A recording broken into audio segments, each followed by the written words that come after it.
What if a single drop of water falling from Niagara could rewrite two destinies forever? And what if the man standing closest to the edge was hiding a love the world was never meant to see? Could this be just another romantic rumor, or the beginning of a story so dangerous, so tender, that it would drown secrets louder than the roar of the falls themselves?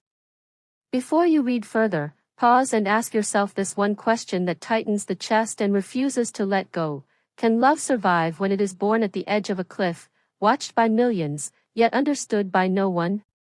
If your heart is already racing, stay with this story, let it pull you deeper, and if at any moment you feel the tension, the humor, the ache, or the shock, remember to let your voice be heard, leave a comment, like this story, and follow the journey until the very last drop falls. This is not news taken from anywhere else, not a story borrowed from another mouth or another page. This is a narrative that breathes on its own, trembling with emotion, shaped by imagination, and carried by the thunderous waters of Niagara Falls, where love was accidentally woven, fiercely tested, and almost lost. They said Niagara Falls never sleeps, and Xiao Zhan believed it the moment he arrived. The sound was not just noise, it was a living thing, a massive white breath crashing into the world again and again, as if time itself were being broken and reborn every second. He stood there in a long dark coat, hands in his pockets, sunglasses hiding eyes that had seen too much fame and too many misunderstandings. To the tourists, he was just another tall, handsome Asian man pausing for a photograph. To himself, he was a man running away from a life that no longer felt like his own. What no one knew, what no headline dared to guess, was that Xiao Zhan had not come to Niagara for peace. He had come because his heart was loud, louder than the falls, and it would not stop asking the same dangerous question: what happens if I fall in love when I'm not allowed to? The irony made him smile, and that smile carried a quiet humor, the kind that lives only inside the chest. Here he was, at one of the most photographed places on earth, hoping to disappear. He had told his manager he needed creative air. He had told the press nothing. And he had told himself this trip was about solitude. All three were lies.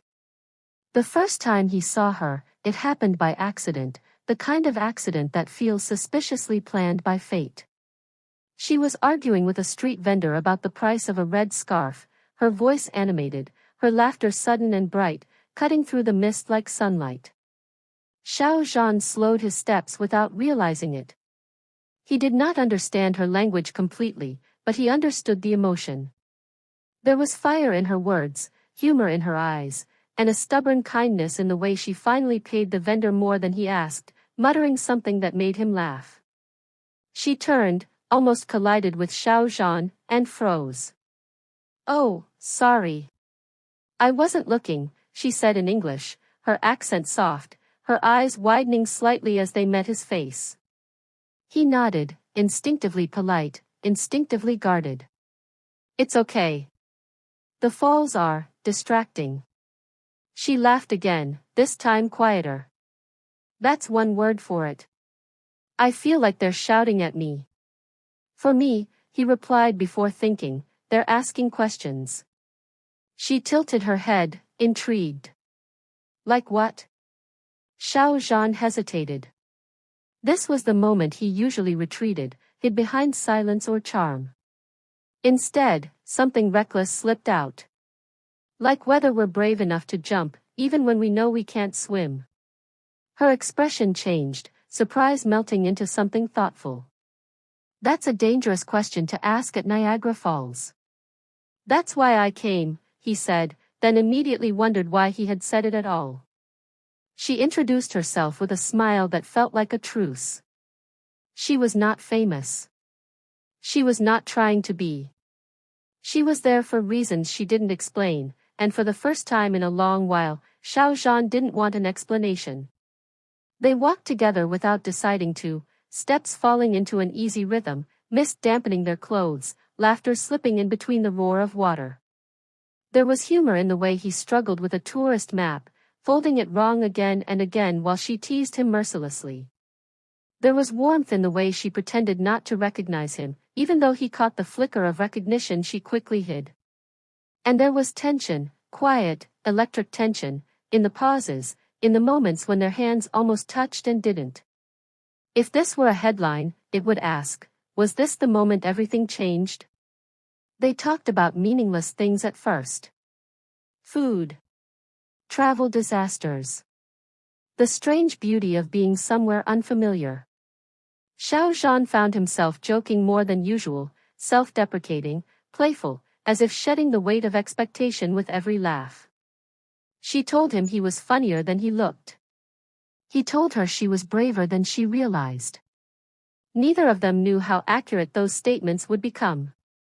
As the day faded into evening, Niagara transformed. Lights painted the water in impossible colors, and the crowd thinned.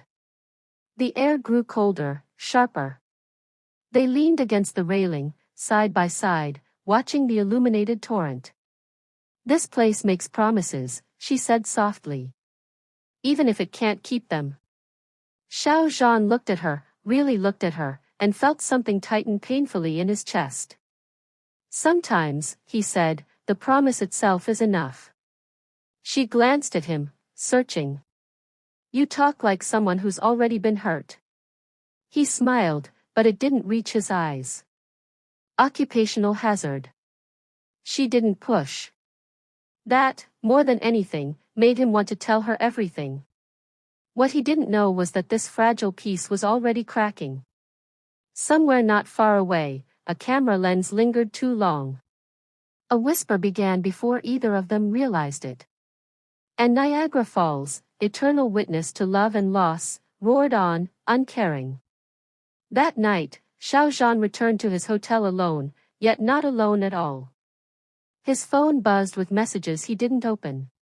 His mind replayed her laughter, her questions, the way she had looked at him as if he were just a man, not a symbol. He stood by the window, watching the distant mist rise, and felt fear creep in.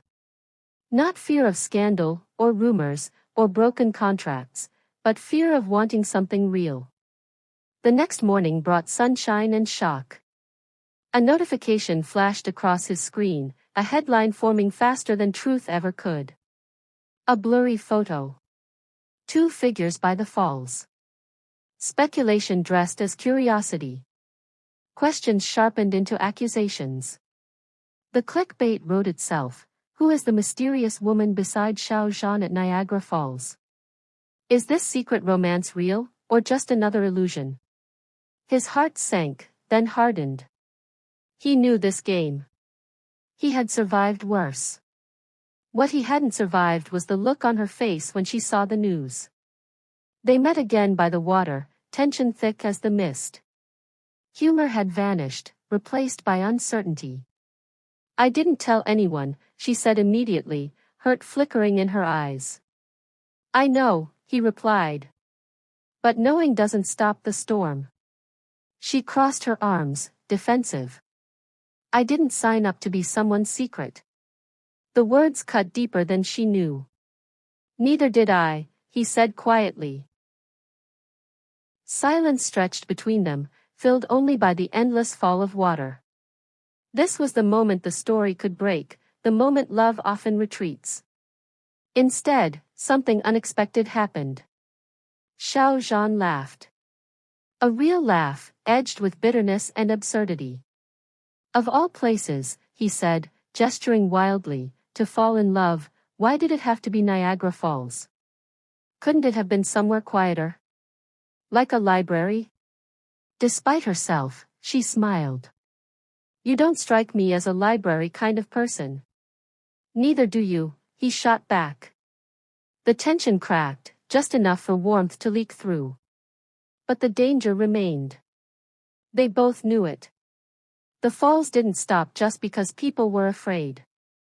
As days passed, their connection deepened in stolen hours and quiet corners. They argued. They joked. They shared stories that felt too personal, too soon. He told her about the loneliness of being adored by strangers. She told him about the courage it took to live an ordinary life honestly. Love grew, fragile and fierce, even as the world pressed closer.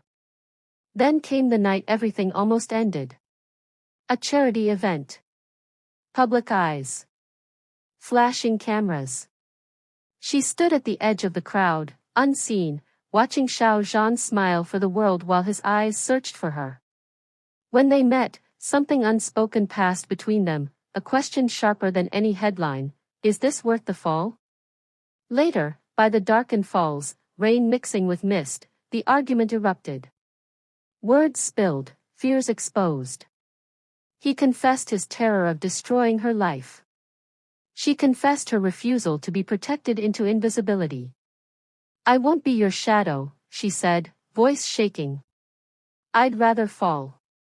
The wind howled. The water thundered. Xiao Zhan stepped closer, rain soaking them both. "Then fall with me," he said. "Not alone." In that moment, love was no longer gentle. It was a choice. The surprise didn't come as a kiss or a dramatic gesture, but as something quieter and braver. The next morning, Xiao Zhan stood before the press and told a story without details, without names, but with truth. He spoke of meeting someone who reminded him he was human. He spoke of fear and of courage. He did not deny love. He did not hide it either. The reaction was chaos. Support clashed with criticism. But somewhere beyond the noise, two people stood together, watching the falls one last time before leaving. "Do you regret it?" she asked. He shook his head, smiling softly. "Niagara taught me something." "What?" "That even the loudest falls begin as a single drop brave enough to fall." And as they walked away, hand in hand, the water continued its endless descent, carrying their story forward, daring anyone listening to ask themselves the same dangerous, irresistible question: if love called you at the edge, would you step back, or would you fall? The problem with falling in love at Niagara Falls, Xiao Zhan soon discovered, was not the falling itself. It was what came after, when gravity did its job, and reality laughed in your face. They hadn't even made it 10 steps away from the viewpoint when the universe decided romance needed comedy. "Wait, stop," she said suddenly. Xiao Zhan froze, heart leaping into unnecessary panic. "What? What happened? Are we being followed? Did someone recognize me again? I swear I wore the hat this time."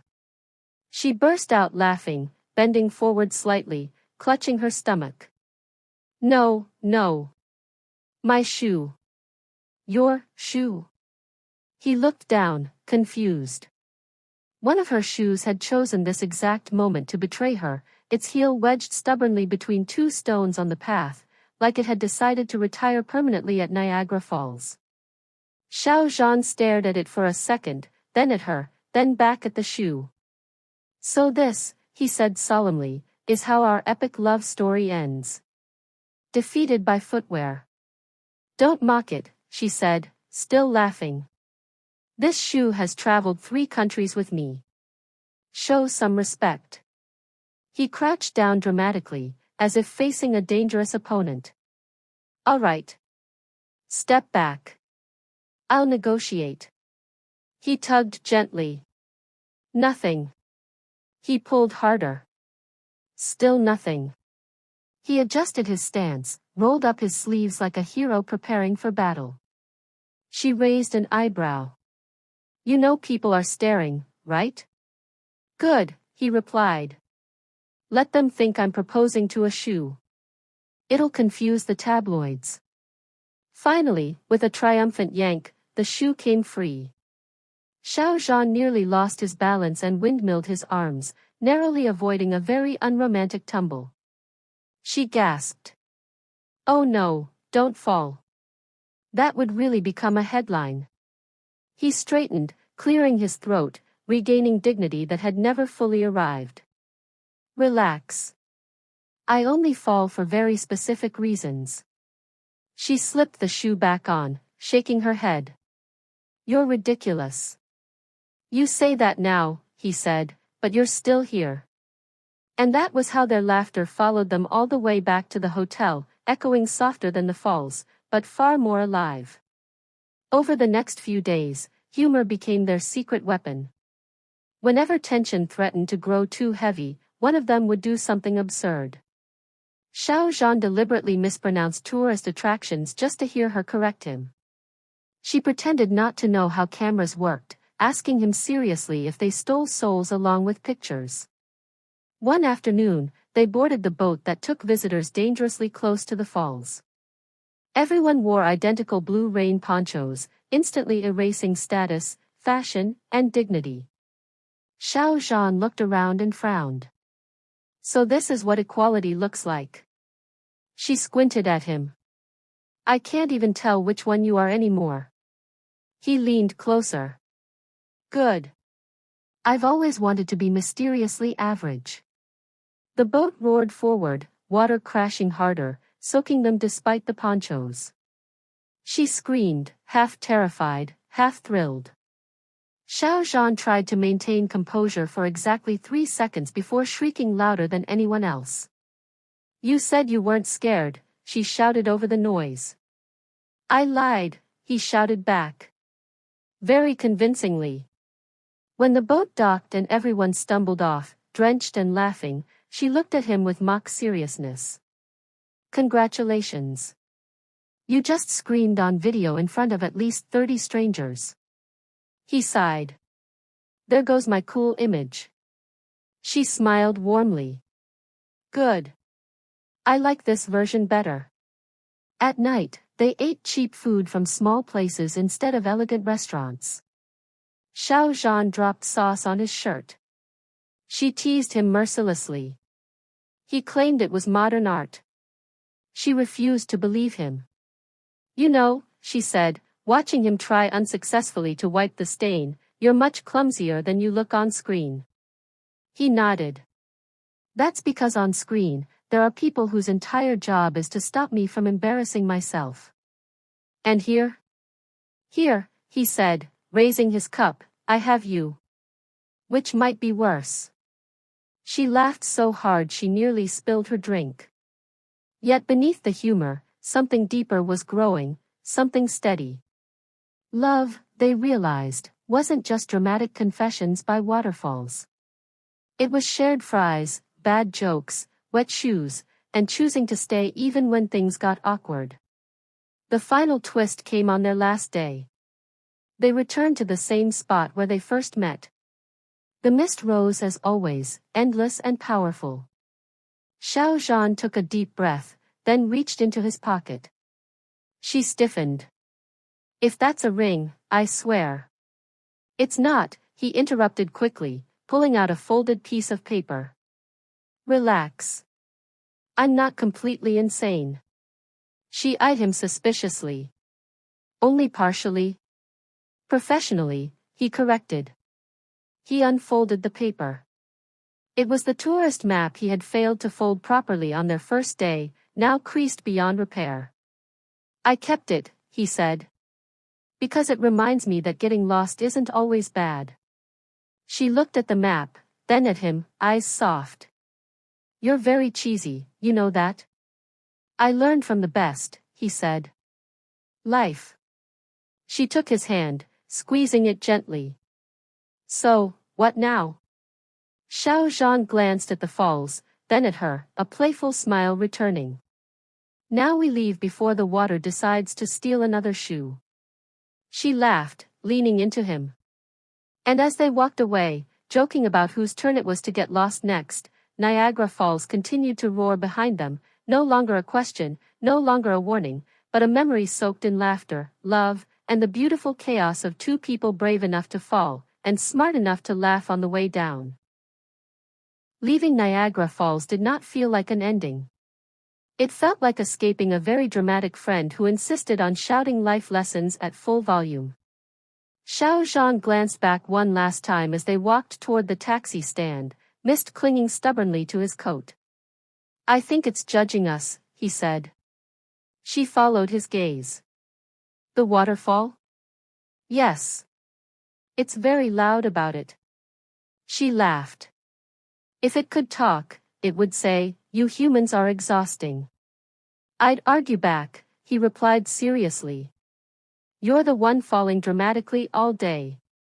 The taxi driver watched them through the mirror, clearly entertained by the mix of languages, laughter, and the way Xiao Zhan kept bumping his knee into the door like the car had personally offended him. At the airport, reality tried one last time to intrude. Security lines. Whispered glances. A phone discreetly lifted, then lowered. Xiao Zhan sighed, shoulders tensing out of habit. She nudged him gently. Hey. He looked at her. If someone takes a photo of you looking miserable at the airport, she said, that's just bad storytelling. Smile. At least confuse them. He chuckled, then exaggeratedly beamed at absolutely nothing. A child nearby stared at him, deeply unsettled. Too much, he asked. A little, she admitted. But I respect the commitment. When it was time to part, different gates, different destinations, the silence felt heavier than the falls ever had. So, she said, rocking slightly on her heels, this is the part where we say something meaningful, right? Xiao Zhan thought for a moment. I could say something poetic. Or tragic. Or life-changing. And I might forget it later, he said. So I'll keep it simple. He took her hands, warm and steady. Thank you for treating me like a person who trips over shoes and screams on boats. She smiled softly. Thank you for being exactly that person. They hugged, no dramatic music, no slow motion, just two people holding on a second longer than necessary. As she walked away, she turned once more. Hey, Xiao Zhan. Yes? Next time, she said, eyes sparkling, let's fall in love somewhere less wet. He laughed, loud and unguarded. No promises. On the plane, as clouds replaced waterfalls, Xiao Zhan leaned back and closed his eyes. His phone buzzed relentlessly, but he ignored it. For once, the noise inside him was quiet. Weeks later, fans noticed something different. His interviews were lighter. His laughter came easier. He joked more, teased reporters, admitted to being afraid of boats and overly confident shoes. Speculation ran wild, of course. But no scandal ever quite stuck. Because the truth was simple, and simplicity rarely makes headlines. Somewhere else in the world, she stood beneath ordinary rain, smiling at her phone as a message arrived. Still dry? It read. She typed back. Barely. You? Still falling, he replied. But laughing this time. And perhaps that was the real ending, or maybe the real beginning.